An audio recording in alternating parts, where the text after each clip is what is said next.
Selamat sore Sobat Odai, senang sekali kembali saya Asri Wijayanti bertemu dengan teman-teman semua di hari pertama bulan Mei tahun 2021 ini di Bincang Baik, sebuah program edukasi seputar autoimun dan kesehatan, di mana kata baik dalam Bincang Baik ini sendiri merupakan singkatan dari belajar dan berbagi seputar autoimun dan kesehatan. Hari ini seperti biasa kita akan mengangkat sebuah topik yang dekat dengan kehidupan orang dengan autoimun atau ODAI. Topik yang kita angkat adalah fibromyalgia atau nyeri di sekujur tubuh karena terinspirasi dari berbagai pertanyaan yang muncul di support group autoimun 5 dasar hidup sehat maupun ketika kita sedang melakukan Instagram live bincang baik, ada cukup banyak pertanyaan tentang rasa nyeri yang dirasakan oleh teman-teman ODAI atau teman-teman yang menduga dirinya memiliki penyakit autoimun karena merasakan rasa nyeri di sekujur tubuh ini. Rasa nyeri ini keluhannya bermacam-macam sekali, ada yang bahkan sampai menyampaikan badannya seperti ditusuk-tusuk, kemudian rasa ngilu-ngilu yang mereka tidak bisa menjelaskan, dan bahkan ada juga yang bercerita mereka mengalami gangguan tidur. Nah, untuk teman-teman yang juga mengalami masalah nyeri di sekujur tubuh ini dan ingin tahu lebih banyak tentang hal ini, sore hari ini kita akan membahas topik ini dengan narasumber yang mumpuni.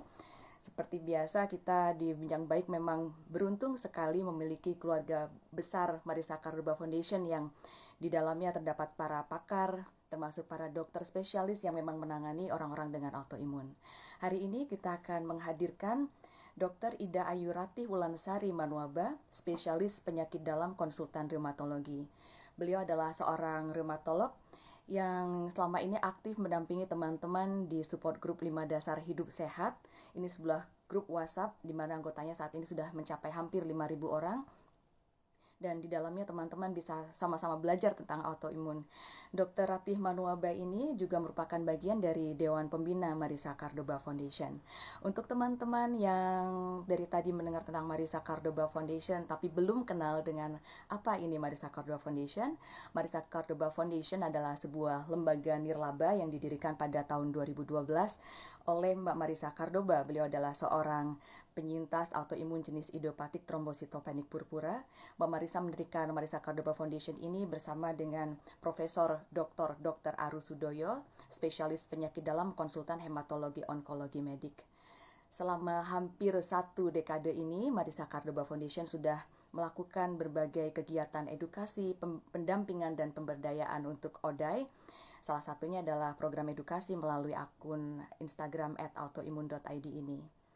Berbagai materi autoimun juga sudah diunggah dan bisa teman-teman akses di akun ini, begitu juga di Facebook, YouTube, dan juga website autoimun.id. Pendampingan untuk ODAI sendiri dilakukan melalui grup WhatsApp 5 dasar hidup sehat, di mana 5 dasar hidup sehat ini sebetulnya adalah sebuah pola hidup sehat menyeluruh yang dikampanyekan untuk meningkatkan kualitas hidup dan kesehatan ODAI dan juga keluarga Indonesia. Grup ini didampingi dan dibina oleh para ahli, mulai dari para dokter spesialis yang merawat pasien-pasien autoimun, maksud saya, ahli gizi, health coach, kemudian ada psikoterapis, dan lain sebagainya. Untuk teman-teman yang ingin bergabung dengan support group 5 dasar hidup sehat ini, teman-teman bisa menghubungi nomor WhatsApp yang tertera di profile autoimun.id. Atau kalau saat ini teman-teman punya alat tulis dan ingin mencatat nomor WhatsApp mana yang bisa dihubungi, silahkan. Nomor yang bisa dihubungi adalah 0819 3295 1374. 0819 3295 1374. Ya, teman-teman, kembali ke topik kita sore hari ini tentang fibromyalgia atau nyeri di seluruh tubuh.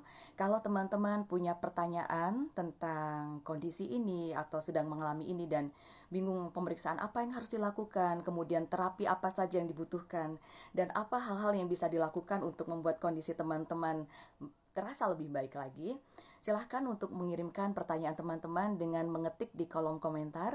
Nanti setelah kita membahas topik ini bersama Dr. Ratih, kita akan bacakan pertanyaan itu dan kita akan mencoba menjawabnya bersama-sama dengan Dr. Ratih. Baik, supaya nanti waktu diskusi kita bisa maksimal dan bisa panjang, saya akan langsung berusaha terhubung dengan Dr. Ratih Manuaba, bergabung dengan kita dan menyampaikan informasi dan berbagi ilmunya dengan kita semua. Ya, Selamat Ya. sore, Dok Tati. Selamat sore. Apa suara Iya, saya jelas ya? jelas, Dok. Bagaimana dengan Jelas suara ya. saya, Dok? Cukup jelas? Heeh, sudah sama jelas. Ya, Terima kasih saya banyak, atur Dok, untuk videonya. waktunya sore hari ini. Mm-mm. Tadi habis meeting ya, Ya, langsung disempatkan iya. untuk mengisi ini. Iya, Semoga dan pasti sih bermanfaat untuk teman-teman semua karena nanti juga kalaupun teman-teman tidak bisa mengikuti sampai selesai nanti kita juga akan ada rekamannya di Instagram ini dan juga di YouTube-nya autoimun.id. Gimana Denpasar Dok sore hari ini? Cerah? panas. Panas. Iya. Sekarang sudah masuk kemarau ya. Oh iya, jadi Sudah tidak ada teman-teman hujan lagi. Ya. di sini masih hujan deras Dok di Jabodetabek. Oh, Semoga masih. ya, Oh, iya, semoga iya. koneksinya bagus ya dan semoga teman-teman semangat mengikuti sampai akhir karena senang sekali kita akhirnya ini pertama kalinya sejak Bincang Baik diadakan kita bisa menghadirkan rheumatolog. Jadi terima kasih banyak untuk sudah meluangkan waktu dan ilmunya nanti untuk dibagikan untuk teman-teman semua. Ya, Iya, Dokter Muti, sama-sama. Mm-mm. langsung saja kita Ya, membahas ya dok. Kalau kita bicara ya. tentang fibromyalgia, itu sebetulnya definisinya apa sih? Apa sih penjelasan dari fibromyalgia ini? Kondisi yang seperti apa dok? Ya, sebenarnya selama ini fibromialgia itu masih juga membingungkan para ahli ya. Apakah ini sebuah penyakit tersendiri atau memang dia bagian dari penyakit-penyakit lainnya ya, antara lain autoimun ya. Jadi makanya ada yang menyebutkan ini sebagai sebuah sindrom. Sindrom itu kumpulan gejala klinis atau yang memang ada yang menyebut fibromialgia saja. Sebenarnya ini ya merupakan suatu nyeri kronis yang menyeluruh daripada tubuh ya. Kemudian rasa nyeri ini memburuk justru pada saat dilakukan aktivitas. Jadi nyerinya ada yang kita sebut sebagai tender point. Tender point. Nah, jadi ada di sini ya, di kedua kanan kiri, kemudian di daerah bahu ini ya, daerah dada sini, kemudian kalau di punggung di bagian pesisir ya, apa di pinggir-pinggir tulang belikat ada 3 titik, kemudian di atas siku kanan kiri, di bagian panggul belakang, kemudian di bagian lutut di bagian dalam juga kanan kiri ya. Jadi itulah yang kita sebut sebagai titik-titik nyeri yang kalau pemeriksa, misalnya dokter memeriksa, kemudian disentuh atau ditekan sedikit, itu mengalami rasa nyeri, jadi ada tender point nyeri. Ini menandakan pasien mengalami selain keluhannya yang tadi yaitu merasa nyeri menyeluruh tubuh ya. Hmm, Dan tentunya rasa nyeri ini sangat menyiksa ya. iya ya. Rasa nyerinya bisa apa langsung ya saya jelaskan ya. Atau pertanyaan kedua ini. Nggak bisa langsung aja dok ya. Nanti saya Hah? mengikuti penjelasan Langsung. dokter saja ya. Ya, langsung ya. Jadi rasa nyeri ini seperti panas, ada yang mengeluh panas atau burning ya. Kemudian ada Hmm. numbness. Numbness itu apa ya? Numbness itu Bebas kalau atau dipegang-pegang nyeri gitu ya. Atau eh, kesemutan. kesemutan. Eh, Hmm, hmm, ya, hmm. Numbness mungkin baal kali ya dok ya. baal ya bahasa Indonesianya baal ya. Mm-mm. Kemudian tingling. Tingling itu nyeri kayak ditusuk-tusuk jarum. Ya. Hmm. Tentu setiap pasien atau yang merasakan beda-beda ya, beda-beda yang Hmm. dirasakan. Ya. Iya. Kemudian ada juga yang mengeluh kedua tungkainya itu berat, terasa berat. Jadi kalau diangkat berat, ya. Hmm. Ya, ya, ya, ya. Nah, 90% dari yang mengeluh fibromialgia ini Mhm. akan mengalami juga fatigue, Oh, ya. atau kelelahan yang Fatigue sangat ya. ya kelelahan yang tidak jelas sebabnya apa. Jadi tiba-tiba saja seperti badan mau ambruk, tapi kan memang kalau dibawa tiduran ya jelas lebih enak karena seperti tadi fibromialgia ini akan memberat kalau dibawa aktivitas ya. Makanya sering Hmm. kita menyarankan pasien autoimun itu kalau terasa fatigue ya kelelahan yang muncul ya istirahatkanlah tubuhnya ya. Hmm. Jangan dilawan. apalagi kemudian yang merasakan memang nyeri ini ya, nyeri menyeluruh seperti Mm-mm. gambaran nyeri yang tadi. Iya. Jadi ini harus dibedakan dengan nyeri pada sendi yang kita sebut Hmm. atralgia. Nah, kalau nyeri atralgia itu nyerinya pada sendi-sendi, buku-buku kalau kita bilang ya bahasa Indonesianya. Belum tentu Hmm. sendinya bengkak, tapi memang nyeri. Nah, itu namanya atralgia. Gitu Oh, ya. oke. Iya, iya. Hmm. Ya, dok, tadi jadi sekarang jelas buat saya kan punya SLI ya. Jadi tadi ketika dokter menyampaikan tender point di sini, dan saya kayak, oh iya, saya pernah semuanya. Ini teman-teman yang gabung juga pada bilang, iya, ini saya banget nih gitu. Tadi dokter di awal Hmm. menyampaikan ini adalah nyeri kronis yang menyeluruh. Ketika kita bicara tentang Ya, kronis, berarti ini ada jangka waktu tertentu ya, dok ya. ya. Berapa lama berapa lama biasanya fibromialgia ini dirasakan oleh orang yang mengalaminya, dok? Sehingga akhirnya bisa didiagnosis seperti itu. Ya minimal kalau kita menyebut nyeri kronis itu udah lebih dari 3 bulan ya. Oh, oke, oke. Heeh. Jadi Kalau bukan. nyeri-nyeri biasa kita obati Mhm. obat nyeri hilang kan gitu ya. Hmm. Iya, Atau iya. bahkan tanpa obat pun hilang sendiri. Kalau ini menetap, memang Mm-mm. ada tender point tadi, itu khasnya Hmm. ya. Jadi ada beberapa gambar kalau memang ingin diakses di Google ya, di Prof Google. Prof Google itu lebih cerdas dari saya. Saya suka Ketinggalan. nanya juga. Jadi di sana dicoba tekan, oh ini nyeri. Tapi terus terang, walaupun Mm-mm. kalau kita ini sehabis memberi edukasi, Mm-mm. jangan nanti teman-teman terlalu merasakan ya. Iya, Habis iya. dengerin langsung, wah ini benar saya fibromialgia. Nah ini jangan Iya. memvonis diri sendiri ya. Kita Mm-mm. hanya menjelaskan supaya teman-teman di grup kita ini lebih memahami akan kondisinya. Yang Iya. seringkali kita saking semangatnya, padahal kita sedang mengalami fibromialgia, kita lawan saja. Ah nanti Mm-mm. dia berhenti sendiri. Nah takutnya malah tubuh makin berat gitu ya Hmm. kondisinya. Iya. Ini Iya. juga fibromialgia ini juga bisa mengganggu mood, Hmm. ya. Ada Iya, nggak yang pasti. merasa begitu ya? Swinging mood, swinging mood, up Iya. and down. Terus Jadi kesal bayangkan sendiri aja nyeri kok kalau nggak orang sakit. hilang-hilang gitu ya. Kenapa? Bisa kesal sendiri juga nyeri nggak hilang-hilang. Ya, Atau sampai susah ya, tidur gitu bisa betul. nggak sih, dok? Uh-uh. Kenapa? Sampai kesulitan untuk tidur, sampai mengalami insomnia karena Betul. nyeri yang Iya, dirasakan. betul. Ya, betul sekali. Nah, di sanalah letak yang kita sebut sebagai cycle-nya, ya, cycle-nya. Hmm. Jadi pada saat siklusnya. Jadi pada Hmm. saat kita nyeri, tentu memang kita mengalami, ya, saya juga pernah nyeri, ya. Artinya nyeri yang sangat menyakitkan ini justru mengganggu tidur, kan gitu ya. Hmm. Sehingga terjadi semacam insomnia lah kita sebut demikian. Nah, Hmm. atau tidurnya tidak berkualitas. Sehingga pada Hmm. waktu bangun itu masih merasakan mengantuk atau tidak fresh. Ya, tidur yang tidak menyebabkan fresh. Ini yang kita maksud di sini adalah tidur di malam hari, ya. Karena Iya. badannya nyeri tentu terjadi kesulitan tidur karena menahan Hmm. nyeri. Iya. Kemudian akibat badan yang tidak fresh, kemudian harus beraktivitas, tentu memang kegiatan tidak bisa ditinggalkan, rasa Hmm. nyeri ini belum membaik, maka terjadilah gangguan mood tadi, dan selanjutnya Hmm. adalah fatigue. Iya, jadi melingkar Begitu terus terus ya, dok ya. lingkarannya ya, begitu terus lingkarannya.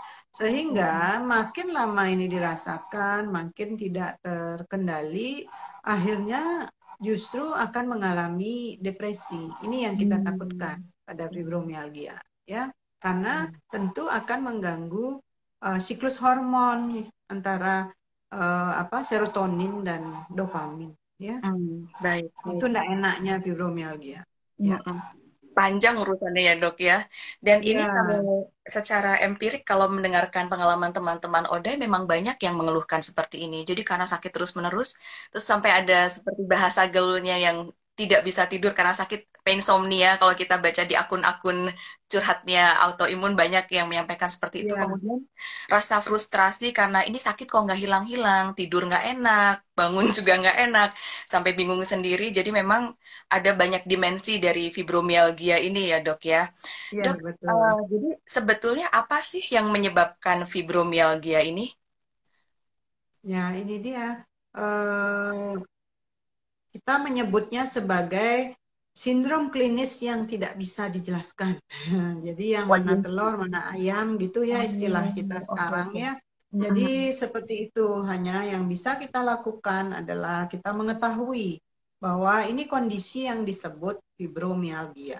Ya. Oh, begitu. Jadi itu pun sebenarnya karena seperti tadi saya bilang, para ahli pun masih tidak jelas mengelompokkan apakah fibromialgia ini merupakan akibat atau Hmm. dia justru sebab atau dia merupakan suatu penyakit tersendiri seperti kita menyebut lupus kan itu memang sebuah disease entity namanya ya, sebuah diagnosis penyakit.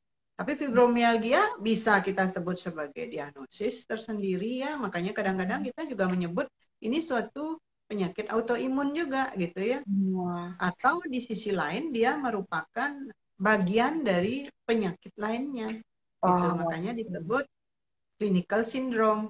Nah, contohnya dia Hmm. ada di dalam keluhan pasien lupus, pasien Hmm. rheumatoid arthritis, pasien Hmm. cancer, pasien kanker gitu ya. Jadi Hmm. banyak sehingga dipakailah sebuah terminologi yaitu unexplained clinical syndrome. Jadi sindrom klinis yang tidak bisa dijelaskan. Ya, Oh. cuma kita harus benar-benar menangkap bahwa pasien sedang mengalami fibromialgia, gitu Mm-mm. ya. Baik, Itu baik. mungkin menurut saya yang lebih penting ya Iya. daripada kita membahas apa namanya sebabnya seperti itu Hmm. ya. Betul, Dan ini betul. memang sering terjadi pada pasien autoimun. Iya. Tadi saya jadi menarik karena dia unexplained clinical syndrome dan yang perlu diwaspadai sebetulnya bukan penyebabnya. Saya menekankan lagi untuk teman-teman yang mungkin baru saja bergabung, tapi apakah memang ada penyakit lain yang menyertai itu ya, Dok ya? Atau Ya, ya baik. Eh ini menarik karena sebetulnya kan ada atau teman-teman juga juga yang atau ya, juga Dok. mungkin Mbak saya Hmm. tambahkan sedikit Ya, atau Dok. juga saya pernah punya pasien yang masih remaja ya. Ya si Mm-mm. simptomnya ya fibromialgia di Hmm. tender point dan badannya itu selalu merasa nyeri gitu, pengen dipijat aja istilahnya Iya, ibunya iya, ya. iya. Saya Mm-mm. bilang ini merupakan sebuah awal mungkin dari suatu autoimun, di mana Hmm. itu merupakan fase autoimmunity, ya. Hmm. Jadi fase autoimmunity itu sebenarnya tubuhnya sudah membuat auto antibody, cuma belum Hmm. terlalu banyak, tetapi sudah diproduksi terus, di mana trigger lingkungan itu selalu ada, sehingga Oh. gejala awalnya badannya pegel-pegel. Nah, Hmm. pegel-pegel kan jadi tumpul lah anggap ya. Kalau itu berdasarkan nilai angka dia apa namanya ada angka 0 sampai 10, mungkin angka yang dapatnya antara 5 sampai 6. Artinya Hmm. dia masih bisa beraktivitas sebagaimana biasa, tapi begitu selesai aktivitas dan dia sudah nyeri pada waktu aktivitas, akibat aktivitas tentunya dia akan bertambah buruk sampai di rumah. Pada Hmm. umumnya si anak ini masih remaja gitu ya, merasa tubuhnya sangat pegel. Sampai Ya. ibunya bilang kok kayak nenek-nenek minta dipijet, minta dipijet terus. Nah, Ya. inilah bisa jadi ini merupakan suatu awal atau fase autoimmunity. Ini juga harus Hmm. menjadi perhatian kita. Ya, Baik. Dengan adanya berbagai kemungkinan itu, Dok, ini kan misalnya seperti ya, yang khusus pasien dokter tadi bisa jadi merupakan fase awal dari autoimmunity, tapi juga dokter tadi menyampaikan fibromialgia juga bisa terjadi di pasien cancer atau bahkan ya. ada penyebab lain yang tidak diketahui. Biasanya tahapan pemeriksaan apa saja yang diperlukan, Dok, untuk akhirnya mengetahui apa yang perlu dilakukan lebih lanjut untuk menangani kondisi ini? Ya. Eh, pada fibromialgia ini kita juga harus apa bukan harus sih ya mengenal juga apa sih gangguan yang terjadi pada tubuh atau kita sebut patofisiologi ya Hmm. yang terkait. Jadi di sini dia melibatkan gangguan di otot ya. Kemudian tentu gangguan mood tadi kita sebut gangguan di bidang psikiatrik ya. Hmm. Kemudian rasa nyeri itu tentu menimbulkan suatu persepsi nyeri, ya. Ini Ya. juga kita nilai. Dan yang terakhir adalah ada hubungannya enggak dengan neuroendokrin namanya ya, gangguan hormon. Kalau Oh. sudah tentunya sudah sangat lama dihadapi ya. Jadi kalau mengenai fibromialgia ini jelas poin satu adalah tentang otot. Nah, otot ini ya diperiksa oleh dokter ya, atau mau periksa sendiri silahkan ya. Utamanya adalah tender point tadi, ya tender point. Jadi saya sudah sebutkan, mudah-mudahan paham ya, di belakang leher persis ini di sebelahnya telinga ini kanan kiri, kemudian turun di sekitar bahu ini, kemudian ada di dada ya, dada sini, di bawah tulang, kalau kita bilang klavikula ya, ini tulang apa namanya nih? Tulang Ya, selangkau klavikula. bagian ini ya. Ya, di ini ya, yang ada benjolan kita ini turun sedikit ya, di situ biasanya tender point kanan kiri, di sepanjang tulang belikat, di belakang ya, di punggung. Kemudian di daerah atas siku bagian dalam ya, itu juga tender point dan luar ya. Maksudnya di lengan. Ya, ini di sini. Sini ya, di sini ya, kanan kiri. Kalau lutut bagian dalam, kalau kita tekuk lutut kita yang sedikit di atasnya itu ya, di atas tekukan itu ya, kita buat segitiga lututnya. Kemudian di panggul di atas pantat kanan kiri. Ya, kemudian sekitar paha turun sedikit di paha luar ya. Nah, itu adalah tender point yang bisa diperiksa sendiri. Tapi jangan menekannya terlalu keras. Karena kalau kita memeriksa tender point itu dengan sentuhan tekanan ringan dia sudah nyeri. Bahkan pasien akan menjerit sedikit. Tapi ya, nah itulah yang kita sebut dengan tender point. Kalau titik acupressure pada umumnya di situ juga yang ditekan ya. Karena perangsang saraf yang paling bagus itu di daerah sana. Kemudian dilihat, diperhatikan seperti tadi gangguan psikiatrik, berarti ada gangguan mood nggak? Nah ini terkadang pasien sendiri merasa nggak ada ya, pasti ngakunya nggak ada, biasa aja dok gitu ya.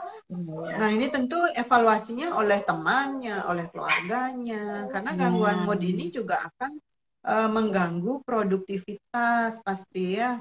Sehingga kegiatan-kegiatan sehari-harinya itu kacau, biasanya dia bagus hasilnya, pekerjaannya, kok ini kurang berkualitas. Karena apa? Begitu gangguan mood, juga akan terjadi gangguan kognitif namanya ya, gangguan dari pemikiran. Jadi ini kan connect antara perasaan dan pikiran kita itu kan selalu berhubungan ya. Gangguan Belum lagi kemudian, iya sedikit-sedikit nyeri. Belum lagi kemudian sedikit-sedikit nyeri ya, pain perception itu namanya. Jadi itulah yang diperiksa. Jadi kalau udah kita terus ngeluh, kok saya nggak nyaman, badan saya ya kok rasanya begini, serba kok ya. Jadi hati-hatilah, apakah ini suatu fibromialgia. Kemudian terakhir ya diperhatikan gangguan tidur, ada nggak? Karena kalau kita memeriksa lab-lab khusus itu nggak ada. Ya. Tidak ada pemeriksaan lab khusus untuk fibromialgia. Makanya kita sebut sebagai sindrom klinis. Clinical syndrome, kumpulan gejala klinis.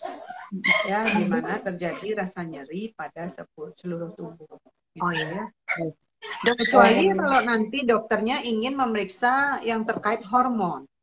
Boleh saja ya, serotonin, dopamin. Jadi kalau kita mungkin dokter penyakit dalam agak jarang nyerempetnya ke sana. Biasanya kalau kita sudah menemukan pasiennya, wah ini depresi ini ya, kita konsulkan ke dokter kesehatan jiwa gitu ya namanya sekarang. Kalau dulu kita bilang psikiater ya. Kalau mereka menemukan depresi dan menginginkan pemeriksaan yang terkait neuroendokrin ya, hormon, ya dipersilakan ya, karena ada juga yang kadar apa ya, yang kemarin agak tinggi itu ya, pagi kortisol gitu ya, gangguan-gangguan hormon yang mengikuti ya. Kemudian itu bisa diperiksa, itu ada ya. Tetapi tentu sekali lagi apa yang diperiksa dan apa hasilnya konsultasikan kepada dokter ya, supaya nggak meriksanya nanti ngawur ya. Iya. Artinya hormon yang nggak perlu diperiksa kan buang-buang uang. Ya. Nah, ini terima kasih loh buat mengingatnya, Dok. Karena sering juga di grup ada yang tanya, saya mau kalau periksa apa ya enaknya? Padahal kalau mau periksa seperti itu ya sebaiknya dokter yang menyarankan dulu kan, karena dokter Iya, yang melakukan betul. pemeriksaan fisik, wawancara Ya, medis juga akhirnya jadi nanti pemeriksaan yang di labnya pun jadi lebih terarah ya. Dok, iya, kenapa saya ingin mengangkat topik ini? Sebetulnya salah satunya karena beberapa teman yang masuk ke grup autoimun atau yang bertanya di sini, tanya badannya nyeri-nyeri semua, apakah saya ini autoimun? Apakah ketika orang-orang merasakan fibromyalgia ini akan langsung ada kemungkinan untuk dirujuk untuk periksa penyakit autoimunnya itu seperti apa, Dok? Dalam kondisi apa hingga akhirnya dokter mencurigai, oh ini kemungkinan ada penyakit autoimun nih, jadi perlu pemeriksaan lebih lanjut untuk mengecek iya, apakah ada autoimun atau tidak. ya. Artinya sebelum saya menjawab itu, saya tambahkan sedikit tentang Silahkan, Dok. pemeriksaan. Ya. Walaupun mengenai otot, Mm-mm. ternyata memang terbukti dari penelitian ini sebenarnya fibromialgia ini sudah mulai disadari oleh para ahli. Ini merupakan suatu gejala klinis khusus ya, nyeri yang berat seluruh tubuh ya. Itu Mhm. di tahun 1940 sudah mulai Sudah diteliti. lama ya. Dan, iya, dan penelitian-penelitian menunjukkan walaupun rasa nyeri ketika diambil biopsi otot itu ternyata Mhm. ototnya normal saja. Gitu. Oh, Jadi menarik beberapa ya. penelitian memang menunjukkan demikian.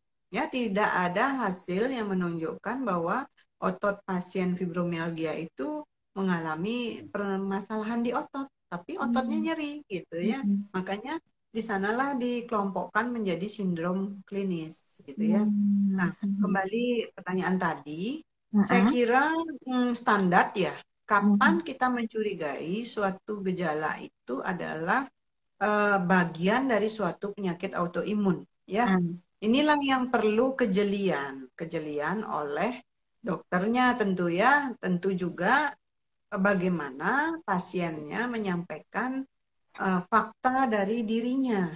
Hmm. Seringkali ada fakta-fakta yang memang kenyataannya tidak disebutkan ya. Mhm. Jadi kalau ke dokter, bantulah juga dokter kita untuk mengevaluasi diri kita karena itu Hmm. tujuan kita ke dokter ya, jangan Mhm. disuruh dokternya nebak-nebak sendiri. Mhm. Ya, saya sering mendapatkan pasien seperti itu loh, kok nggak bilang dari tadi, padahal kan dengan menyebutkan semua hal yang Mhm. dialami walaupun itu ceritanya pernah kemana-kemana dan seterusnya, nggak usah Mhm. takut dokternya marah, sebutkan Mhm. saja bahwa saya pernah ke sini pernah ke situ, kemudian diperiksa ini diperiksa itu. Nah, kalau Hmm. bagus, kumpulkan, ceritakan, ya. Hmm. Nah, kapan itu suatu gejala akan kita curigai suatu autoimun? Saya kira standar namanya kewaspadaan autoimun. Gimana nih, Dok, Seperti kewaspadaan ya, autoimun? seperti kita ketahui, autoimun itu memang banyak ya, tidak semuanya autoimun di bidang rheumatologi. Jadi Iya. ada autoimun yang di bidangnya endokrin, ya misalnya diabetes tipe 1 itu bidangnya endokrin dan Hmm. autoimun yang lain terkait kelenjar hormon kita. Ada Hmm. juga autoimun yang murni di bidang hematologi, ya di Mhm. bidangnya paru, ya. Jadi kita juga sering konsul-konsulan kan dengan hematologi, ya. Nah, Ya. artinya ada suatu statement bahwa kalau orang yang usianya masih muda, produktif, ya, Mhm. kemudian pada umumnya wanita, jadi Hmm. wanita muda, produktif, mengalami suatu gejala-gejala yang sulit dijelaskan. Sulit dijelaskan. Jadi fibromialgia ini kan sulit dijelaskan. Iya. Ini dari mana kok orang terus ngeluh nyeri, padahal kelihatan tubuhnya Mhm. baik-baik saja. Iya. Dan umumnya kan periksa, saya udah periksa ini dok, periksa ini kok normal semua. Nah ini dia Mhm. nih, fibromialgia itu memang nggak bisa diperiksa lab-lab standar ya. Hmm. Kemudian mengalami fatigue. Fatigue itu kelelahan yang tiba-tiba muncul dan seolah-olah pasien tuh sudah saking lemesnya ambruk hampir pingsan. Pokoknya pengen rebahan gitu kan Hmm. istilah pasiennya Iya. itulah fatigue. Iya. Ya. Kemudian itu baru namanya gejala konstitusional. Gejala yang lain yang sering dialami adalah bila ada demam naik turun. Sekali lagi ini juga sebab demamnya tidak jelas. Nah, Oke. demamnya tidak terlalu tinggi, jangan bayangkan demamnya 39 derajat. Nah, ya rata-rata 38, 37,5, seperti meriang. Nah, kadang-kadang pasien ada juga yang langsung otomatisasi namanya ya, seperti di iklan begitu panas ambil paracetamol. Nah, ini tidak salah tapi juga tidak benar gitu ya. Tapi Jadi gimana lama-lama tuh? alergi paracetamol. Jadi itu juga menjadi fakta. Dok, kalau saya sudah Hmm. keluar begini, ya sudah saya minumin paracetamol. Ya, Hmm. artinya itu fakta yang harus kita catat. Oh, berarti level nyerinya pasien dan level demamnya membuat perlu dibantu oleh obat. Ya, sehingga berarti tubuhnya ada yang terganggu kan, disturbance ya, keseimbangannya terganggu. Nah, bila ada hal-hal seperti ini, kita harus berpikir, kalau hal-hal lain tidak bisa dijelaskan, sangat mungkin ini adalah suatu bagian dari proses penyakit autoimun. Karena Oh, proses autoimmunity dan kemudian muncul sebagai gejala klinis awal seringkali seperti ini. Ya, baik. jadi awal-awalnya ya seperti itu serba nggak jelas. Ada juga Hmm. yang keluhan mual sehingga diagnosisnya selalu masalah gastritis, Lambung sakit gitu. mah. Ya. Ya, ya, Jadi ya. kalau sudah yang nggak jelas itu salah satu loh saya bilang harus dipikirkan ini suatu penyakit autoimun. Ya. Ya, ya, ya. Untuk teman-teman yang mendengarkan saat ini, jadi memang ada hal-hal lain yang perlu diperhatikan seperti itu tadi ya.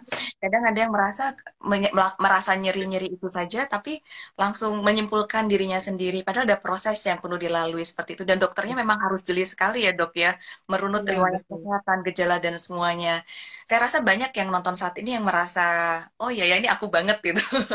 Saya tadi terus terang juga, oh ya gejala-gejala yang tidak jelas itu masa lalu saya sebelum terdiagnosis autoimun dan menurut saya kayak begitu terdiagnosis autoimun tuh justru malah menyelamatkan diri saya dari banyak penyakit yang dulunya bikin saya keluar Iya, masuk rumah betul. sakit gitu. Jadi semoga Mm-mm. untuk saat ini teman-teman yang merasakan gejala-gejala lain daripada tebak-tebakan menyimpul-nyimpulkan sendiri atau ke lab sendiri belum tahu apa yang diperiksa, mendingan ketemu dengan dokter yang memang mengerti tentang autoimun mulai dari rheumatolog, hematolog atau SPPD KAI ya dok ya mungkin atau tadi Ya, yang betul. eh, mendalami endokrinologi supaya bisa diperiksa lebih Mm-mm. lanjut.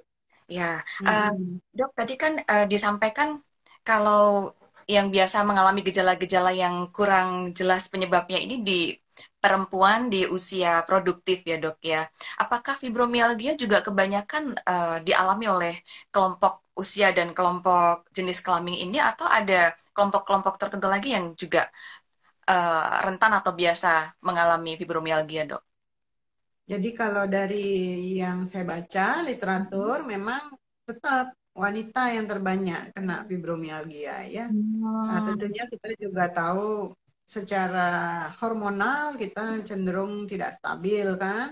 Iya, Mau iya. haid, hormon beda lagi, kemudian menyusui beda, hamil beda ya. Jadi ini semua membuat gangguan hormonal kita, bukan gangguan sih ya, siklus hormonal kita lebih fluktuatif dibanding Hmm. kaum pria gitu ya, Hmm. sehingga wanita itu memang sangat mudah juga swinging mood itu ya. Iya, Makanya disebut apa? Sindrom pramenstruasi ya, iya, iya. seperti itu. Jadi kalau memang sama bahwa Hmm. wanita yang lebih banyak ya. Oh ya, Iya. satu lagi saya lupa tadi menekankan Mm-mm. untuk memantau apakah ini kita autoimun atau tidak, Ya. jangan buru-buru pindah dokter ya. Oh, Ini yang gimana dok sering ya? ini yang sering juga saya dapatkan karena kita akan miss data ya, miss data. Jadi penyakit autoimun itu seringkali juga harus kita Hmm. amati perkembangannya. Jadi ada beberapa pasien yang mungkin statusnya autoimmunity. Hmm. Sehingga walaupun saya sudah curiga apakah ini ada autoimun apa bukan, kemudian kita Hmm. lakukan pemeriksaan yang terarah ke autoimun tertentu, hasilnya Iya. negatif, tetapi kok keluhannya mirip kan gitu ya, mirip. Akhirnya kita perlu pantau 2 bulan, tiap 2 bulan dulu ketemu sambil kita pesankan untuk pasiennya rajin mencatat apa yang dirasakan, tapi juga jangan terlalu sensitif ya. Iya, iya. Kalau terlalu sensitif jadi berlebihan nyatetnya. Sama Ya, terlalu ketakutan gitu ya dok ya, bisa jadi iya ya. betul betul itulah. Jadi kita kadang-kadang butuh data itu, jadi kasihlah dokter untuk memantau diri kita paling tidak 6 bulan ke depan.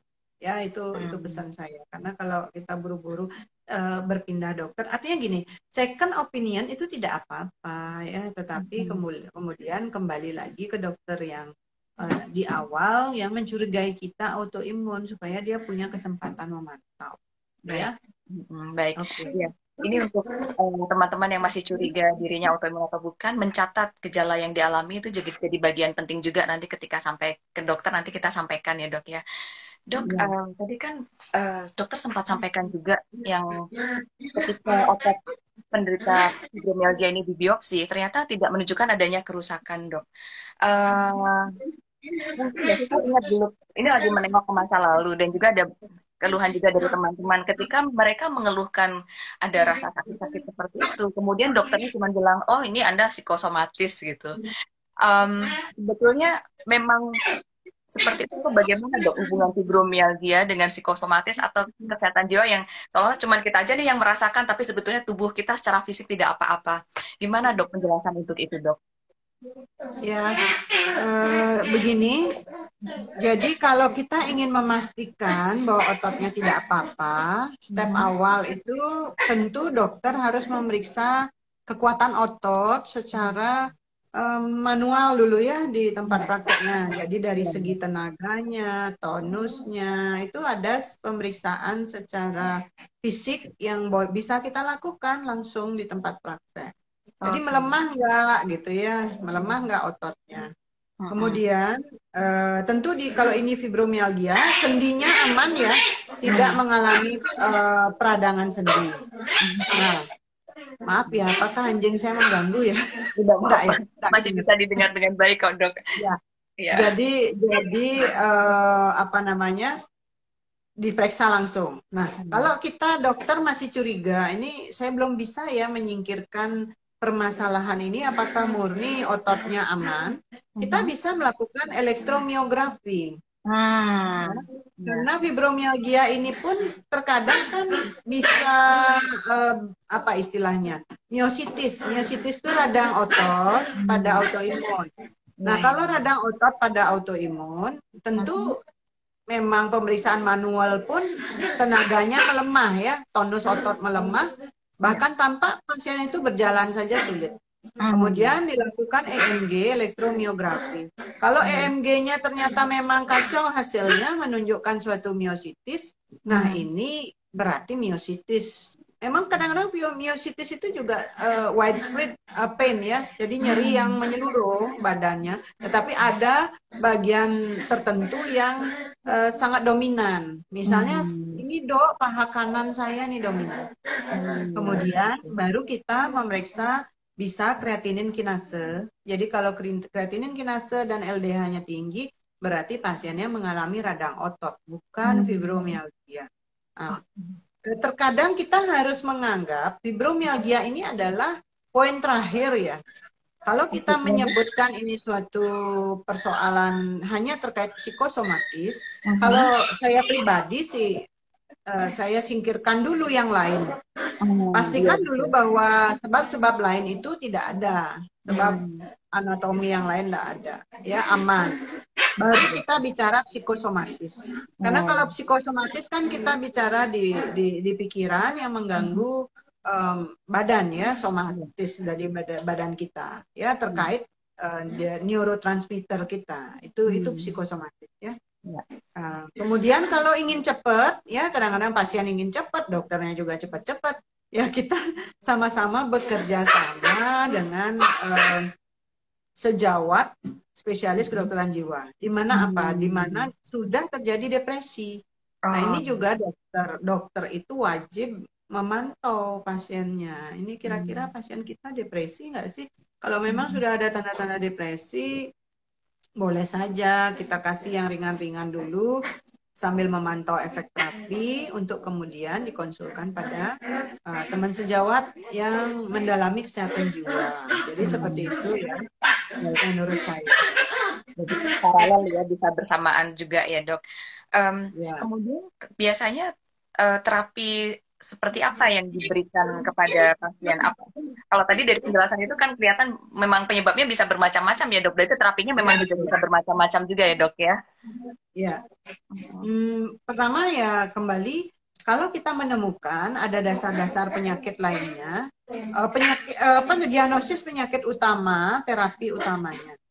Kemudian pada mereka yang mengalami fibromialgia yang cukup mengganggu berat seperti tadi, boleh-boleh saja dokter menambahkan antidepresan yang paling ringan, ya. Kemudian obat nyeri, nah ini obat nyeri ini bisa sampai advance yang sampai golongan narkotik. Narkotik artinya yang sintetik ada, ya. Pada umumnya kita berikan yang efek narkotik tapi sintetik ya, sehingga tidak ada kecanduan.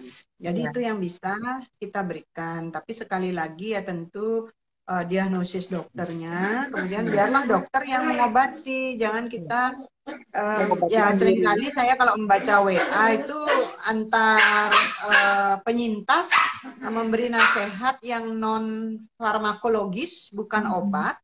Nggak apa-apa ya, tapi kalau memberi advice menyangkut obat kepada sesama penyintas di grup WA ya, kebetulan saya kan juga membimbing gitu ya, jadi mohon jangan apa istilahnya kepedean ya, terlalu percaya diri.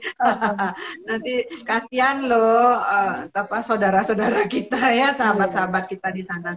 Nah, itu kalau farmakologi serahkan pada dokter. Nanti dokterlah yang memberikan terapi yang sesuai. Nah, kalau yang non farmakologi, apa yang bisa dilakukan kembali? Karena ini fibromialgia menyangkut gangguan mood juga, swimming mood, kemudian otot terasa serba tidak nyaman. Pertama, tetap saran kita low impact aerobik. Ya, tetap sertakan setiap hari 30 menit melakukan olahraga ringan yang tergolong kelompok olahraga aerobik. Upayakan 30 menit dalam sehari ya. Mau pagi, mau sore, sedapatnya. Contoh olahraga yang low impact aerobik ini yang olahraga seperti apa, Dok? Ya, paling sederhana ini ya, berjalan kaki ya. Berjalan kaki. Kalau memang punya istilahnya jogging track ya, dekat-dekat gitu ya. Kalau nggak ada, boleh sepeda statis boleh. Nah, bersepeda juga termasuk low impact aerobik kalau tidak cepat-cepat ya, tidak kita ya santai sajalah. Nah, sepeda statis juga bisa. Kemudian saya kadang-kadang bersama pasien, kita ini sekarang memanfaatkan teknologi. Ini aja lah di YouTube ya, low impact aerobik. Nah, kenapa aerobik? Aerobik itu olahraga yang memaksa kita menghirup oksigen lebih banyak. Ya. Kemudian olahraga yang baik, yang aerobik yang baik itu membuat denyut jantung kita akan dipercepat. Pada saat olahraga. Nah, pada saat percepatan denyut jantung, tentu ini ada ukurannya ya, ada teknik untuk menghitung denyut jantung, denyut nadi biasanya kita pakai itu pada saat olahraga aerobik ya, supaya dengan demikian aliran darah lebih bagus ya, sirkulasi darah bagus, kemudian elastisitas dari pembuluh darah itu akan lebih baik. Dengan sirkulasi darah dan elastisitas pembuluh darah lebih baik, inilah yang kemudian akan memperbaiki keseimbangan kembali dalam tubuh, di mana pada saat kita berolahraga diproduksilah hormon endorfin, hormon bahagia, hormon semangat, ya, supaya nggak depresi. Itu dulu. Kemudian olahraga yang lain adalah boleh dengan yoga. Sekali lagi yoganya pilih yang sesuai. Jangan sampai mencederai sendi karena kita sangat getol ingin berolahraga. Jadi yoga itu boleh ya. Stretching ringan. Nah, stretching ringan ini bisa juga diakses saya kira di YouTube itu lengkap ya. Jadi stretching lah lengan, leher. Karena ini salah satu gerakan stretching, tengadahkan ya, menunduk. Tahan 8 detik ya. Hitung sendiri. Toleh ke kanan, toleh ke kiri, pelan-pelan diputar. Nah, itu kita sedang melakukan stretching dan pergerakan atau range of motion dari leher ya. Kemudian bahu. Ya, sambil duduk gini nih loh. Nah, coba kita putar ke belakang ya. Putar ke depan. Coba aja rasakan. Pasti enak. Nggak usah cepet-cepet ya, tapi nikmati. Enjoy. Enjoy ya. Terus kemudian ini ya, bahu, angkat tangan ke atas. Ini disatukan ya di atas. Tahan 8 hitungan atau kemudian ini stretching juga ya ke depan. Jadi begini tangannya dia, itu stretching. Kemudian siku ditarik seperti ini ya. Nah ini lakukan ini setiap hari sambil duduk, enggak pagi, enggak sore, enggak siang, misalnya di tempat kerja. Jangan selalu jawabannya enggak tempat ya. Jadi waktu itu diatur. Kalau kita stretching cukup 10 menit ya. Dan itu kita butuhkan pada saat kita misalnya kerja di kantor ya. Begitu khusus kita mengetik dan sebagainya, menyelesaikan tugas-tugas, kadang-kadang kita sudah duduk 4 jam. Ya. Padahal setiap setengah jam kita harus stretching. Jadi stretching ini, ya ini kalau mau nyari bagusnya ya, stretching itu setiap setengah jam. Tapi kalau nggak bisa 1 jam lah ya. Jadi stretchingnya digilir. Tadi leher sudah, bahu sudah, kemudian pinggang, punggung. Jadi kita peluk lutut, ya, peluk lutut. Kemudian ingat hitung 8 hitungan ya. Kemudian kita miring kanan, begitu ya, agak ditarik sedikit. Miring kiri ya. Nah itu baru pinggang dan punggung. Baru kemudian kalau kita mau stretching tungkai, tariklah tungkai kita di bagian lutut itu ke arah perut, ya. Ingat tahan 8 hitungan ya, kanan kiri ingat ya, jangan ya, jadi harus seimbang. Kemudian luruskan kaki dengan telapak kaki kita tarik seperti ini. Berarti kita sedang men-stretching betis ya. Pergelangan kaki selanjutnya diputar, seperti kita memutar leher. Ini pergelangan tangan juga kita harus putar ya. Ini juga latihan ya, stretching. Nah, ini semua membantu aliran sirkulasi darah. Karena pada saat kita duduk lama, pasti ada aliran yang kurang lancar atau stagnan. Biasakan kita mampu melakukan itu. Toh permintaannya tidak lama, ya. Setiap 1 jam, setiap 1,5 jam, stretching lah sebentar. Rilekskan tubuh. Karena stretching itu akan merilekskan otot kita. Dan ini juga bisa mengurangi nyeri otomatis, ya. Kemudian ada lagi olahraga yang kita sebut aquatic aerobic. Sayang ini tidak populer ya di Indonesia. Kenapa tidak populer? Karena memang butuh kolam renang. Untuk aquatic aerobic itu butuh kolam renang. Tapi kita aja ya untuk kita menambah wawasan ya. Nah, kolam renangnya ini airnya hangat. Karena rasa hangat itu menyebabkan aliran darah atau sirkulasi di kulit kan lebih lebar, pembuluh darah ya, lebih dilatasi istilah kami.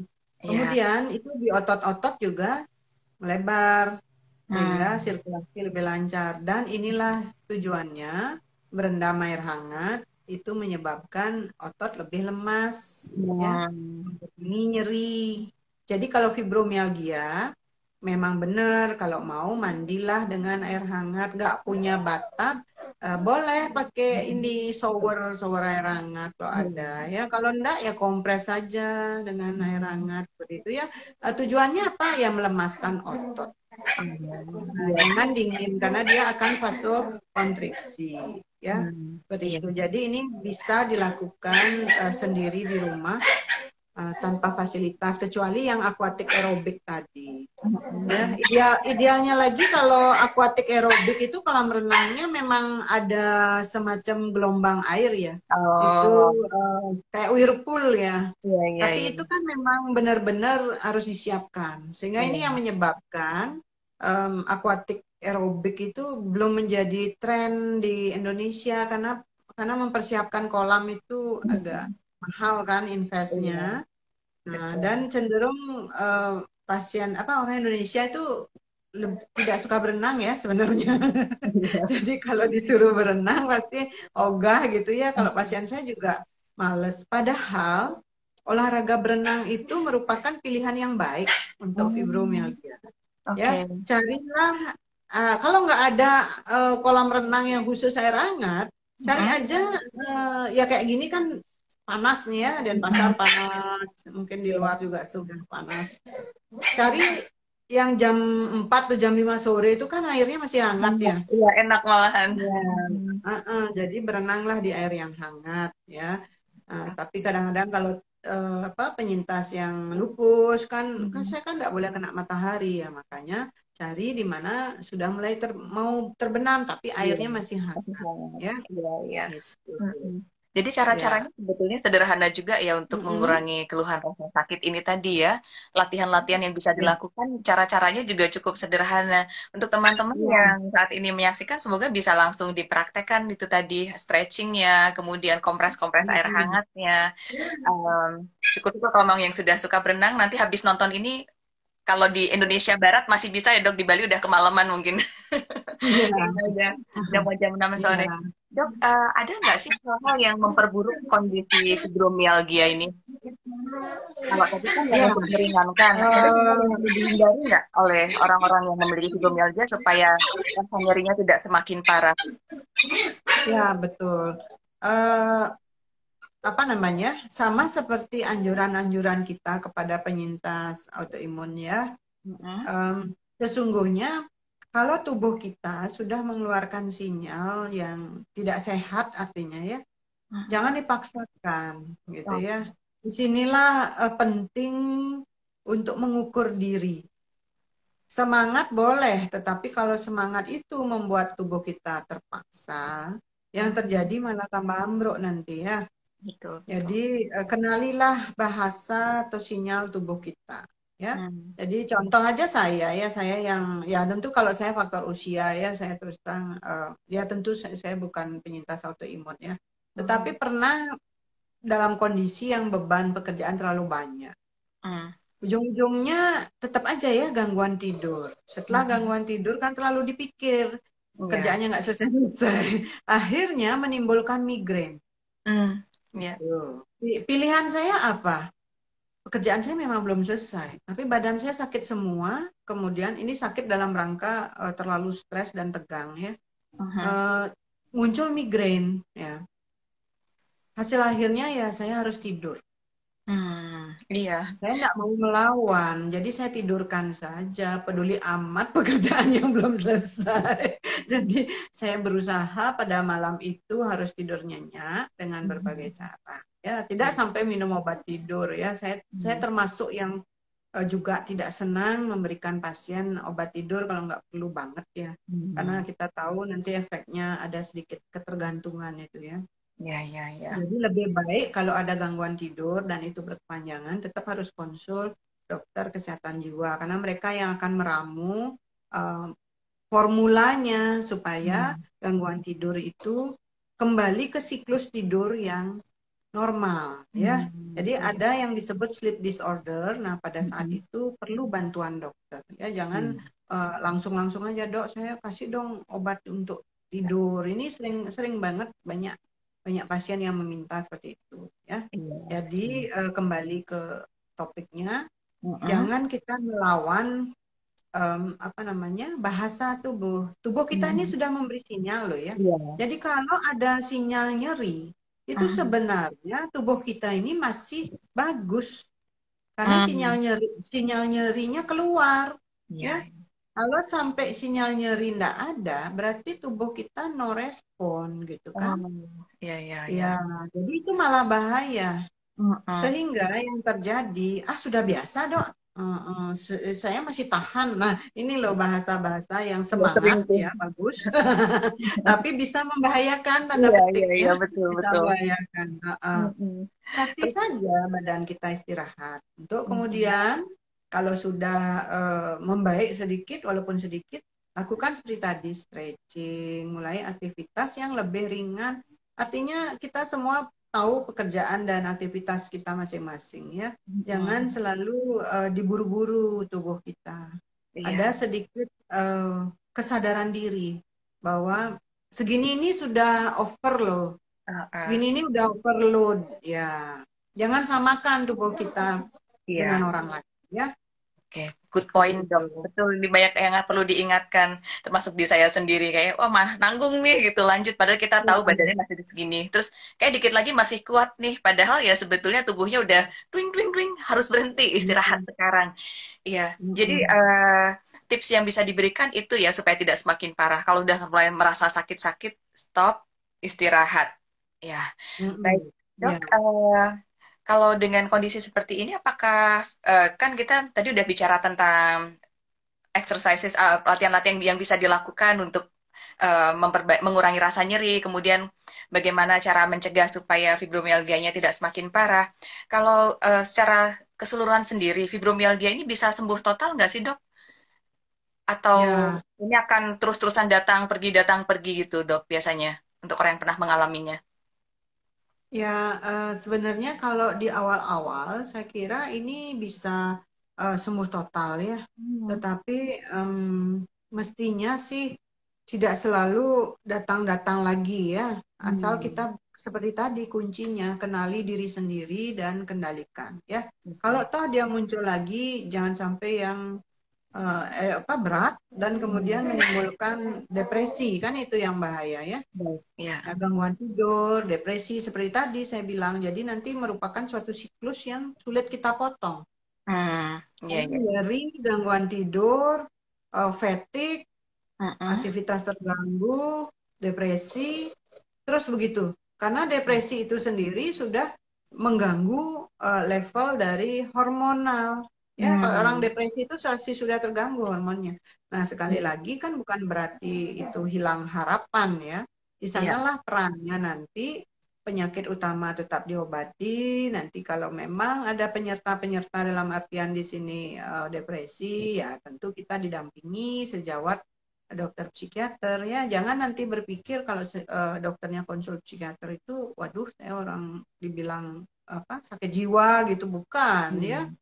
Karena Mm-mm. level depresi yang ringan tentu harus segera dikendalikan. Jadi yang Iya. dikendalikan adalah hormon yang membuat depresi. Nah, Iya. obat-obat itu kuncinya ada di psikiater ya. Iya. Iya. Tentu Baik, dok. ya, terima kasih. Ya, ini tadi teman-teman penjelasan tentang fibromyalgia. Semoga ini sudah Mm-mm. cukup menjelaskan ya dok. Kita boleh langsung menuju ke tanya jawab ya dok ya. Boleh, boleh, boleh. Ada pertanyaan dari @jennifer_octavianus. Fibromyalgia boleh vaksin COVID nggak dok? Ya, begini, kalau statement kami, rekomendasi PABDI yang terbaru itu, sepanjang autoimun atau apapun ya yang mendasari fibromialgia gitu ya, misalnya ada cancer apa, atas kondisi yang ditangani dokternya, Mhm. kemudian dianggap layak, Ya. dipersilakan untuk vaksin ya. Hmm. Vaksin COVID kan maksudnya? Ya, Ya, ya. pertanyaannya vaksin COVID ya. Jadi Sepertinya contoh begitu. pasien, Ya. pasien autoimun, kalau kondisinya layak itu satu memang stabil. Jadi Hmm. aktivitas autoimunnya steady. Ya. Walaupun masih dengan obat-obat imunosupresan tertentu ya dengan dosis yang sama tentunya ya, keluhan tidak ada, memburuk tidak ada ya, ya segitu-segitu aja ya. Mhm. Kemudian yang kedua, tidak ada gejala klinis yang mengancam jiwa Hmm. atau life threatening ya. Ya. Yang ketiga, tidak ada kondisi klinis yang menunjukkan gagal fungsi organ. Jadi Hmm. contohnya ada gagal jantung, ada gagal ginjal, gagal respirasi, misalnya autoimun sesek gitu. Nah ini nggak boleh divaksin. Itu sebabnya kelayakan vaksin dimintakan pada dokter masing-masing ya. Namun catatan saya juga kalau pasiennya minta kelayakan vaksin ya saya evaluasi ya sesuai standar yang menurut saya bisa menunjukkan pasiennya stabil. Namun catatannya adalah usahakan dari kelayakan vaksin itu jangan lebih dari seminggu vaksinnya. Maksud saya Oh. jadwal vaksinnya. Nanti kalau kita bilang hari ini layak, Mm-mm. tahu-tahu vaksinnya lagi sebulan, terus pasiennya sudah dalam kondisi yang berbeda, ya belum sempat Mm-mm. kontrol gitu misalnya. Nanti ribut-ribut di vaksinator ya atau di tempat vaksin. Lah ini dokternya ngasih saya layak kok, tapi itu sebulan yang lalu Iya, gitu ya. beda, sudah beda kondisi lagi Ya, ya dok ya. jadi Mm-mm. jadi kalau fibromialgia ini tidak terlalu berat kondisinya, kemudian tidak ada hal-hal tadi, saya kira tidak ada masalah divaksin ya. Mhm, Sekarang iya, ini sekarang ini malah ibu hamil pun di luar negeri sedang diteliti untuk diperkenankan vaksin COVID. iya. Sebelumnya kan ibu hamil restriction masih ya, Mhm. masih eksklusi ya. Sekarang ini demi amannya karena banyak kejadian kematian pada ibu hamil ya yang Iya. kena COVID. Jadi sedang dalam tentunya ini clinical trial fase 3 ya di luar ya diberikan pada yang hamil. Iya. Artinya apa? Artinya perkembangan vaksinasi ini Hmm.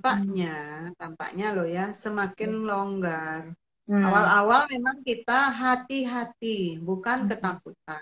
Makanya di Mhm. awal statement kami, rekomendasi PAPDI masih menganggap belum layak. Ya, kalau Mhm. bahasa belum layak kan berarti masih kita pikirkan Iya, kemudian. Ya, sesuai dengan perkembangan selanjutnya atau sekarang riset selanjutnya iya ya dok ya. sekarang Mhm. ini layak bila. Jadi ada Mhm. catatannya Iya, ya iya. bila. Nah, bila ini konsultasikan pada dokter masing-masing. Nah, Baik. siapa tahu kemudian hasil penelitian kelak ya, karena ini kan Mhm. penyakit baru ya COVID-19. Iya. Penelitian berikutnya semua orang harus divaksin. Nah, siapa tahu begitu ya, Mhm. demi Tapi menuntaskan COVID. iya. Tapi Ya. sekali lagi konsultasi dengan dokter yang merawat dan kita tunggu hasil penelitian selanjutnya dok ya. Iya. Dok, ada pertanyaan Mm-mm. ini dari Ed San Sultan. Selamat sore, saya sedang pengobatan SLE. Baru-baru ini saya sedang turun dosis metil dari 12 miligram ke 8 miligram. Saya merasakan fibromialgia kembali setelah dosis baru. Apakah ada hubungannya, dok? Bisa. Jadi saya bisa jawab bisa juga tidak gitu ya. Hmm. Ada memang keluhan yang istilahnya kurang nyaman badannya pada saat penurunan dosis steroid. Ini yang menyebabkan kenapa penurunan dosis steroid itu pelan-pelan, agak lebih sopan gitu ya.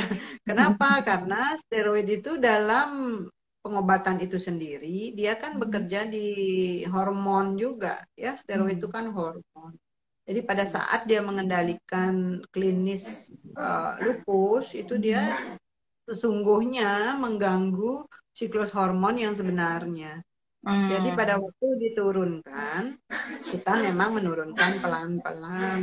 Makanya kadang-kadang ada yang turun boleh, 4 miligram langsung boleh turunnya, 8 miligram boleh. Atau kalau mau lebih sopan ya 2 miligram dulu. Bagaimana caranya? Nah ini obat-obat ini kan bisa digerus ya. Hmm. Dicarikan miligram yang tepat. Nah, Hmm. jangan memainkan sendiri. Jadi kalau pasien kadang-kadang gini, menurut dokter ini sudah layak turun. Tapi kemudian pasien merasa tidak nyaman seperti keluhan ini ya. Saya Hmm. kembali aja ke dosis semula gitu ya. Nanti efek dari steroid Hmm. ya justru lebih jelek Hmm. dari kita sekedar menahan eh, akibat penurunan dosis. Paham ya maksud saya ya? Hmm. Jadi Dok. penurunan dosis itu kalau dipandang penting dan perlu dan sudah saatnya, Hmm. ya tentu kita harus mencarikan jalan keluar Hmm. rasa-rasa tidak nyaman yang muncul. pada saat dosis steroid turun. Ya, Oh, oke. Iya. Dok, dari jangan akun mengembalikan lagi. Ya, dari akun yang sama ada tambahan lagi ternyata dok, saya scroll ada pertambahan lagi ternyata, atau saya juga kebetulan minum hidroksikloroquine yang karena susah saya dapatkan di apotik akhirnya saya beli di toko online. Mungkinkah obat tersebut tidak original karena sebelumnya saya sudah tidak merasakan fibromialgia? Nah, ini menarik nih dok, jadi ya, ternyata ada tambahan informasi, ada kemungkinan dia menduga ada kemungkinan yang lain teman kita ini, gimana dok? ya. Saya sih terus terang kalau masalah ori apa enggak ori ya, memang kalau saya pribadi dokter dengan kalau saya ngobrol ya dengan sejawat farmasi, apoteker, kita sangat tidak menginginkan pasien membeli online karena Hmm. obat-obat itu nggak ada jaminannya. Begitu informasi ya. Saya juga komunikasi Hmm. karena beberapa pasien gimana ya mereka belinya online. Saya pribadi nggak pernah menyarankan pasien beli online. Ya, Hmm. terus mengenai hidroksikloroquine, saya kira di Indonesia sekarang sudah banyak loh jenisnya. Ya, Hmm. sudah produksi di Indonesia juga. Jadi di mana kondisinya ini pasien kok sulit mendapat hidroksikloroquine ya. Jadi Hmm. hidroksikloroquine bagus sekali untuk lupus dan sekarang memang menjadi basic dari pengobatan lupus. Hmm. Nah, apakah Hmm. ini kaitannya kemudian menimbulkan fibromialgia? Ya bisa saja, bisa juga Hmm. tidak. Ya, Hmm. sekali lagi semua bisa. Karena apa? Hubungan, relation itu tidak selalu bisa kita buktikan.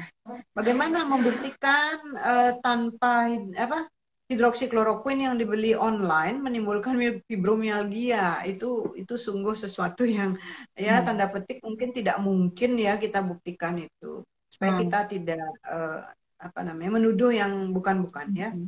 Jadi Hmm. tetap saja jangan beli online, usahakan Hmm. memang beli di apotek yang memang jelas-jelas ya. Ya, supaya Jangan lebih juga tenang juga ya sampai dok ya. ya pastikan kualitas obat. Bayangkan obat itu loh yang kita minum, kita telan. Kalau Iya. dia kualitasnya tidak ada jaminan dan seterusnya kan kita meracuni juga. Walaupun obat itu sebenarnya pisau bermata dua, satu ngobatin, satu bisa menimbulkan efek samping ya. Jadi Hmm. itu sih saran saya. Tapi kalau disuruh kita istilahnya menjelaskan hubungan-hubungan, tentu tidak bisa Belum. ya. Oke, Jadi iya. jawabannya tetap bisa berhubungan, bisa juga tidak berhubungan. Ya. Hmm. Iya, iya, iya. Baik, semoga cukup Mm-mm. menjawab ya. Kemudian solusinya untuk orang-orang yang dengan tadi dengan berbagai dugaan itu, kan sekarang sebenarnya masalahnya adalah fibromialgianya muncul kembali. Apa yang bisa disarankan, Dok? Ya, tadi sih semua itu ada tata laksana menggunakan obat. Ada Mhm. tata laksana yang bukan obat, yang tadi kita sebutkan olahraga, yoga, ya Hmm. kadang-kadang Bisa kognitif dicoba ya. behavior therapy. Kognitif behavior therapy yaitu memang pasien diajarkan untuk mengendalikan pola pikir. Hmm, Itu bisa baik. mengatasi fibromialgia ya. Mhm. Kemudian farmakologinya ya saya terus terang harus kembalikan ke dokter yang merawat. Mhm. Komunikasikanlah ya. Jadi yang bisa dilakukan yang non farmakologi ya seperti yang kita jelaskan tadi. Iya. Bahkan belajarlah relaksasi. Belajar Hmm. relaksasi yang sederhana saja ya. Berbaring, terlentang, mata ditutup, untuk membuat supaya mata kita nggak kedip-kedip ya. Kadang mata tutup itu kalau belum ngantuk dia tegang. Jadi kedip-kedip ya. Mhm. Iya. Bawalah lidah kita, maaf ya saya buka mulut Iya. ke Ah, atas. ya. Dalam posisi mulut tertutup ya. Hmm. Oh, Terus baik. tutup mata ya. Tutup mata. Mhm. Ya, kemudian rasakan nafas ditarik dari hidung. Hitung ya 6 hitungan, jadi 6 masuk, 6 Mhm. keluar nanti ya. Jadi pelan-pelan. Satu, jadi pelan-pelan nikmati nafas ditarik ke dalam. Kemudian kalau sudah 6 hidungkan, tahan dulu 6 detik. Satu ya, satu, dua, tiga, empat, lima, enam. Baru hembuskan. Nah, menghembuskannya Mhm. bibir mencucu sedikit, pelan-pelan dihembuskan dengan lidah tetap di langit-langit atas. Hmm. Itu adalah teknik relaksasi yang paling sederhana dan bisa dilakukan di mana saja. Tanpa Ya, harus gerak-gerak ya dok ya. iya, Tanpa harus lihat-lihat ini. iya. Jadi sambil duduk di kantor seperti tadi kita stretching, kemudian kita mau relax nih. Setelah 2 jam saya bekerja full, saya akan rilekskan dulu tubuh saya. Barang itu namanya nafas 66 ya. Nafas 66, 6 menarik, 6 mengembuskan. Iya, Itu iya. boleh dilakukan misalnya kita mau berapa? 10 kali gitu kan untuk merilekskan ya. Iya. Ya kita jangan peduli lingkungan kalau mau tidak diganggu oleh rekan sekerja gitu ya. Ya menyepilah kemana dulu ya. Kalau Ada enggak waktu gitu. kita di rumah boleh Mm-mm. tidur terlentang, mau di lantai alas inilah alas apa tikar atau matras. Kalau enggak di tempat tidur dalam posisi anatomi. Posisi anatomi itu tubuh kita merebah dengan Mm-mm. badan ke atas, terus tangan terlentang dengan telapak tangan menghadap ke atas ya. Oh, Nah, tapak atas ya. kemudian kaki lurus. Itu namanya posisi anatomi. Hmm. Dengan kita bernafas 66 tadi, mata Mm-mm. terpejam, kemudian lidah ke langit-langit, ya, itu semua akan kita rilekskan. Nah, pada Hmm. saat kita relaksasi, jangan sekali-sekali mikir apa-apa. Konsentrasi kita adalah kita menghirup nafas 6 detik, Ya. menahan 6 detik, Mhm. menghembuskan 6 detik. Itu namanya Oke. teknik relaksasi. Berapa Kalau set, kita dok? mampu, Berapa kita, set kita makan? mampu melakukan, ya, mampu melakukan secara reguler, Mhm. pagi, siang, sore, kan tidak ada masalah kita Iya. melakukan 3 kali gitu. Rasakan deh bahwa apa yang menjadi pikiran kita akan lebih cerah gitu ya, Ya, berpikir lebih konsentrasi gitu, karena kita memang menyegarkan em, apa ya aliran-aliran di otak kita dengan relaksasi itu. Ini hmm. yang sering memang kita itu nggak lakukan, Iya, ya iya. nggak? Iya, Iya nggak? betul. Kita maunya Terbiasa. morsir tubuh kita ya. Ini jam kerja 8 jam, dikasih istirahat aja sering nggak mau. Tanggung dari tadi Atau ya. dikirakan kita sudah sibuk buka HP lagi atau mengerjakan yang lain Nah, gitu. Iya. betul, Dok, betul. ini mohon maaf sebenarnya waktunya sudah habis, tapi masih ada beberapa pertanyaan. Apakah boleh Oh saya iya, lanjutkan dulu, Dok? boleh, boleh, boleh. Baik, ya. Kita mungkin sampai ke setengah 6 waktu Indonesia Barat, nggak apa-apa dok? Boleh, Masih ada enggak beberapa apa-apa. pertanyaan lagi. Tadi ada Hmm. pertanyaan tambahan, apakah itu harus dilakukan tiap hari dari Mbak Diah Eka Sari? Mbak Sari ini salah satu ketua kelas di grup LDHS ini. Jawabannya iya ya dok ya tadi, kalau bisa Iya, tiap harus tiap setiap hari. hari, kalau bisa pagi, siang, sore, stretching, relaksasi, stretching, relaksasi. Sebentar aja kok, ya. Dan Iya, tidak membuat kita harus kemana-mana gitu, enggak. Kalau iya. relaksasi, saya nggak bisa tiduran, duduk juga nggak apa-apa, asal memang Hmm, kita tidak diganggu lingkungan. iya, Kemudian kita mampu, waktu relaksasi, jangan mikirin apa-apa, hmm, ya. iya, Oh, anggap, iya, 6 detik 6 detik narik nafas, 6 detik nahan nafas, 6 detik mengeluarkan nafas. Itu misalnya kita lakukan 10 kali, mm-mm. kita hanya butuh 180 detik ya, benar ya? Iya betul. 180. Itu berapa menit ya? 3 Paling menit ya? 3 menit. iya, cuma 3 3 menit menit. ternyata. Iya, Nah, cuma 3 menit kok. Ya, iya. masa 3 menit nggak sempat ya untuk kebaikan tubuh kita. Nah, itu sebenarnya yang Sebenarnya. dasar. Namanya Mm-mm. nafas 66. Nanti kalau mau boleh nggak saya lebih, Dok? Saya mampu nahan nafas 10 detik, boleh. Iya. Diperlukan. Ya, Oh, bisa ada orang dipanjangkan yang lagi mampu kalau mampu menahan ya. nafas 10 detik. Iya, iya. Boleh ya. Iya. Dok, ada pertanyaan lagi. Kalau badminton boleh nggak, Dok, orang dengan fibromialgia? Badminton itu termasuk high impact aerobik. Oke, tadi yang Semua ditekankan semua impact. semua permainan semua olahraga permainan, Mhm. badminton, tenis, basket, Mhm. volley, Sepak bola. sepak bola, futsal, itu semua adalah high impact aerobik. Iya, iya. Saya tidak anjurkan, Hmm. tetapi kurang tepat gitu loh. Ya paham Hmm. ya, kurang Iya. tepat, apalagi kalau kondisinya fibromialgia ya. Oke. Nanti tambah olahraganya terlalu high impact, fibromialgianya tambah jadi gitu. Lah itu kan dia memburuk karena aktivitas. Pada saat Iya. aktivitas keluhan akan memburuk. Nah, high impact aerobik kan memaksa ya, Hmm. memaksa. Gitu Baik, ya. semoga cukup Mm-mm. menjawab ya.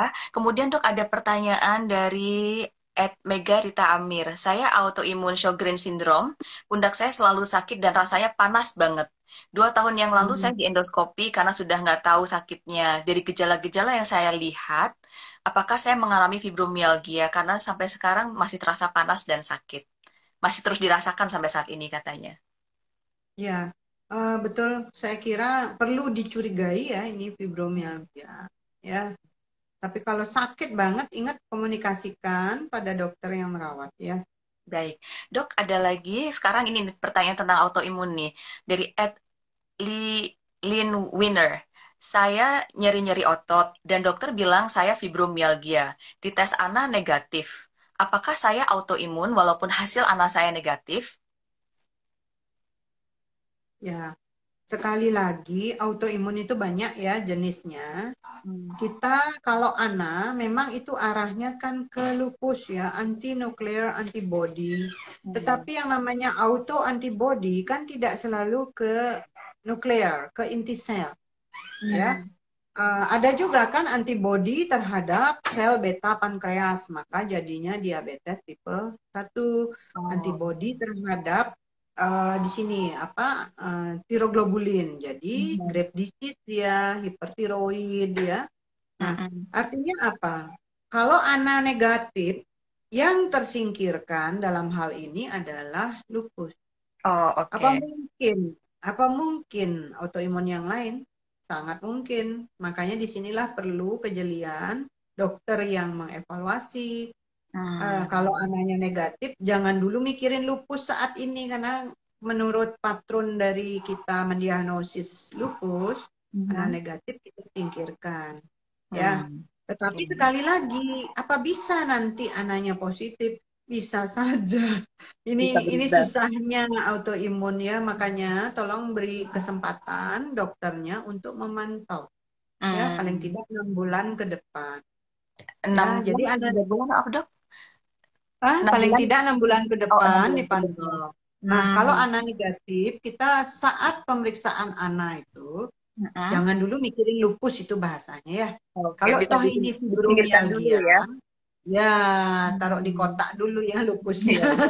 Lumayan Ah, ngurangin beban pikiran ya. ya. Kalau ini fibromialgia, seperti tadi karena ini suatu sindrom klinis, ingat Mm-mm. cari lagi, ada nggak sebab-sebab lain, kan gitu ya. Ya, ya, ya. Ya, Baik, baik. oke. Ha-ha.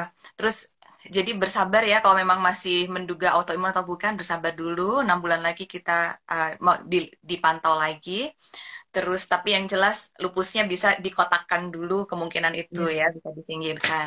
Ya, saya suka banget penjelasan dokter. Ini sangat mudah dimengerti dan menenangkan gitu loh, Dok. Dok, ada lagi Mm-mm. pertanyaan. Ini mungkin yang terakhir akan kita bahas ya, karena waktunya memang sudah lebih banyak. Dari Ruth John Murray. Apakah overworking hours juga bisa menyebabkan fibromialgia dan autoimun? Sebelumnya saya kerja sebagai auditor dengan jam kerja 12 jam per hari, Dok. Hmm. Overworking. Ya. Ya, sangat. Pertama, overworking untuk fibromialgia jelas. Dia bisa menjadi trigger atau pemicu munculnya fibromialgia. Ya. Nah, yang kedua, overworking itu memang akan mengganggu hormon-hormon kita. Ya.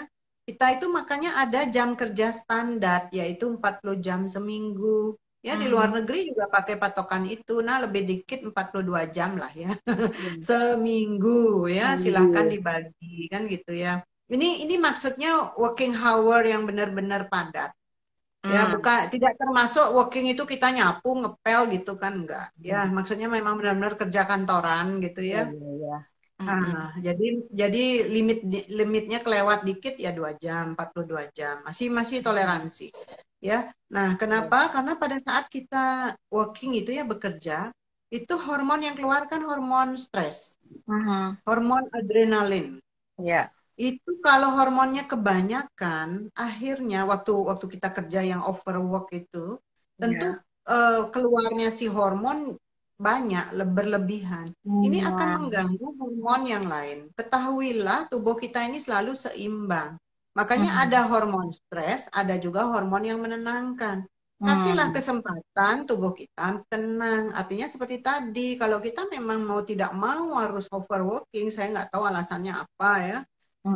Ya tiap 2 jam lakukan relaksasi dan stretching. Paling tidak tadi kalau nafas 6-6 3 menit aja. Ya masa 12 jam kerja 3 menit nggak ada waktu, pasti ada. Ya. Kemudian stretching ya. Jadi turunkan sedikit level adrenalinnya ya, sehingga barulah bekerja lagi ya, otak bisa lebih. Jangan dicas terus kayak mobil, kalau kita pakai terus lama-lama mogok. Nah, pada mereka yang genetiknya sudah membawa gen yang salah, lama-lama overworking akan menjadi trigger karena stres tadi. Kemudian muncul sebagai penyakit autoimun. Sangat bisa itu berhubungan, tapi cara pembuktiannya tidak bisa. Ya, artinya bisa jadi loh autoimun tuh muncul di usia 50 tahun, 60 tahun. Walaupun saya bilang maka di populasi paling banyak memang usia produktif, yaitu antara 30, 40, 20. Tapi yang usia 50 tahun ke atas ada, pasien saya ada. Yang 65 tahun baru terdiagnosis juga ada. Iya, Gitu. betul. Ya. Iya.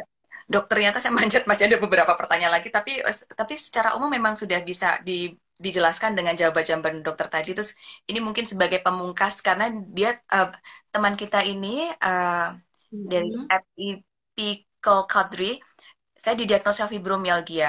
Obat pregabalin hanya bisa meringankan rasa nyeri sekitar 50%. Nah, mungkin ini jadi pemungkas kita. Nanti dokter juga sampaikan kesimpulan atau hal apa saja yang perlu diingat oleh teman-teman yang mengalami fibromialgia ya dok ya. Bagaimana tanggapan dokter tentang efektivitas obat ini dan apa yang bisa dilakukan dok untuk teman-teman yang masih berharap supaya fibromialgianya bisa terangkat untuk lebih dari 50%?